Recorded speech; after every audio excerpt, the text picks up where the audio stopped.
ওসাসুনার বিপক্ষে ধাক্কার পর লা লিগায় আবারও পরাজয়ের স্বাদ পেল রিয়াল মাদ্রিদ।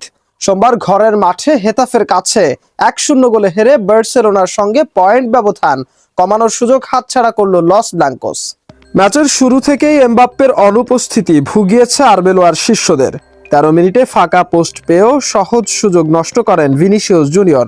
এর 11 মিনিট পর আর্দা গুলেরের জোরালো শট দারুণভাবে ফিরিয়ে দেন হেতাফের গোলকিপার। তখন থেকেই চাপ বাড়তে থাকে স্বাগতিকদের ওপর। প্রথমার্ধ শেষ হওয়ার ঠিক আগে কর্তোয়াকে পরাস্ত করে চমৎকার এক ভলিতে ম্যাচের একমাত্র গোলটি করেন সাত্রিয়ানো। দ্বিতীয়ার্ধের শুরুতে 1-0 গোলে পিছিয়ে পড়া মাদ্রিদ শিবিরে একাধিক পরিবর্তন আনেন কোচ আরবেলোয়া। বদলি হিসেবে নেমে লক্ষ্যভ্রষ্ট শটে সমতা ফেরানোর সুযোগ হারান হুইসেন। শেষ দিকে পাল্টা আক্রমণ চালালেও কাঙ্ক্ষিত গোলের দেখা পায়নি রিয়াল মাদ্রিদ।